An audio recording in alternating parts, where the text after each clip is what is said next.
Indian ന്യൂസിലേക്ക് ഏവർക്കും സ്വാഗതം.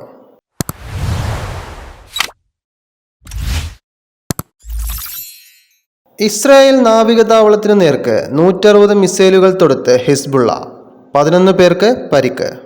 ബെയ്റൂത്ത്: ഇസ്രായേലിനു നേരെ വ്യോമാക്രമണം നടത്തി ഇറാന്റെ പിന്തുണയുള്ള ലെബനീസ് സായുധ സംഘം ഹിസ്ബുള്ള. തലസ്ഥാനമായ ടൈൽ അവീവ്, തെക്കൻ ഇസ്രായേലിലെ അഷ്ദോദ് നാവികതാവളം എന്നിവിടങ്ങളാണ് ഹിസ്ബുള്ള ആക്രമണം നടത്തിയത്. ഏകദേശം 160 മിസൈലുകൾ ഇസ്രായേലിനു നേർക്ക് ഹിസ്ബുള്ള തൊടുത്തുവെന്ന് അന്താരാഷ്ട്ര മാധ്യമങ്ങൾ റിപ്പോർട്ട് ചെയ്യുന്നു. മദ്യപിച്ച് അമിതവേഗത്തിൽ വാഹനമോടിച്ചു, നടൻ ഗണപതിക്കെതിരെ കേസ്, അറസ്റ്റ് ചെയ്ത് വിട്ടയച്ചു. കൊച്ചി: മദ്യപിച്ച് അമിതവേഗത്തിൽ വാഹനമോടിച്ചതിന് നടൻ ഗണപതിക്കെതിരെ കേസ്. എറണാകുളം കളമശ്ശേരി പോലീസ് നടനെ അറസ്റ്റ് ചെയ്ത് ജാമ്യത്തിൽ വിട്ടയച്ചു. ശനിയാഴ്ച രാത്രിയാണ് സംഭവം. നടൻ അമിതവേഗത്തിൽ സഞ്ചരിച്ച വാഹനം പോലീസ് തടഞ്ഞു നിർത്തി പരിശോധിച്ചപ്പോൾ മദ്യപിച്ചതായി കണ്ടെത്തുകയായിരുന്നു. ശേഷം ജാമ്യത്തിൽ വിട്ടയച്ചു. പാലക്കാട് LDFന് വോട്ട് കൂടി, BJPയുമായുള്ള വോട്ട് വ്യത്യാസം കുറയ്ക്കാൻ കഴിഞ്ഞു മുഖ്യമന്ത്രി.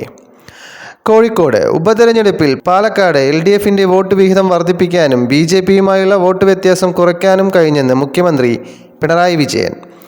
LDFന് കൂടുതൽ കരുത്തു പകരുന്ന തിരഞ്ഞെടുപ്പ് ഫലമാണിതെന്നും മുഖ്യമന്ത്രി കോഴിക്കോട് പറഞ്ഞു. കണ്ണു നിറഞ്ഞ് അനുഷ്ക, കോഹ്ലിയുടെ സെഞ്ചുറി നേട്ടത്തിൽ വികാരഭരിതയായി നടി, ദൃശ്യങ്ങൾ വൈറൽ. പെർത്ത്: വിരാട് കോഹ്ലിയുടെ 30ാം സെഞ്ചുറി നേട്ടത്തിൽ വികാരഭരിതയായി നടിയും ഭാര്യയുമായ അനുഷ്ക ശർമ്മ.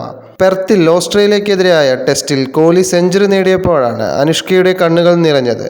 ഇതിന്റെ ദൃശ്യങ്ങൾ വൈറലായി. മത്സരം നടക്കുമ്പോൾ സ്റ്റേഡിയത്തിൽ അനുഷ്കയുണ്ടായിരുന്നു. കോഹ്ലി സെഞ്ചുറി നേടിയ സന്തോഷത്തിൽ കണ്ണുകൾ നിറഞ്ഞ് കൈയടിക്കുന്ന അനുഷ്കയാണ് സ്ക്രീനിൽ കണ്ടത്. സെഞ്ചുറിയുടെ ആഹ്ലാദത്തിനിടെ ഭാര്യയെ അഭിവാദ്യം ചെയ്യാൻ കോഹ്ലിയും മറന്നില്ല. ഏതായാലും ഈ ദൃശ്യങ്ങൾ ഇപ്പോൾ സമൂഹ മാധ്യമങ്ങളിൽ വൈറലാണ്.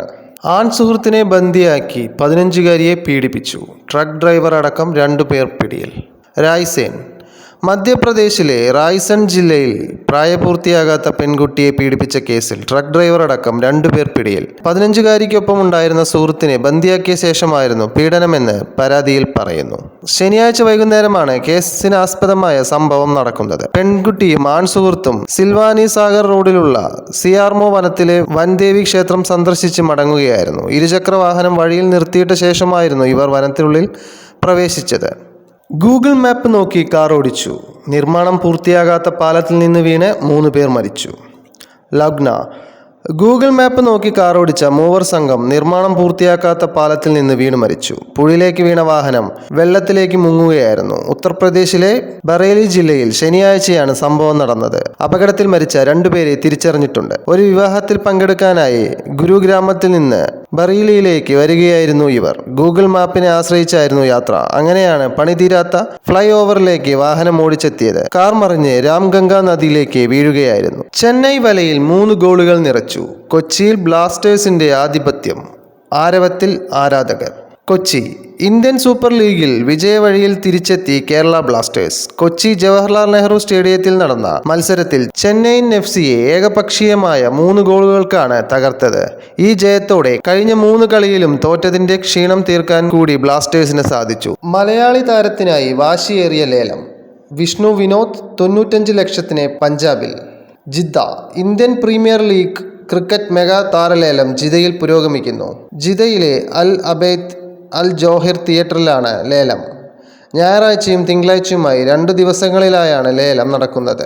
മല്ലിക സാഗറാണ് ലേലം നിയന്ത്രിക്കുന്നത്. രജിസ്റ്റർ ചെയ്ത 1574 പേരിൽ നിന്നായി 574 പട്ടിക തയ്യാറാക്കിയിട്ടുണ്ട്. ഓരോ ടീമിനും 120 കോടി രൂപയാണ് ചെലവിടാൻ കഴിയുക. ഇന്ത്യൻ ന്യൂസ് ഇവിടെ അവസാനിക്കുന്നു. ഏവർക്കും നന്ദി, നമസ്കാരം.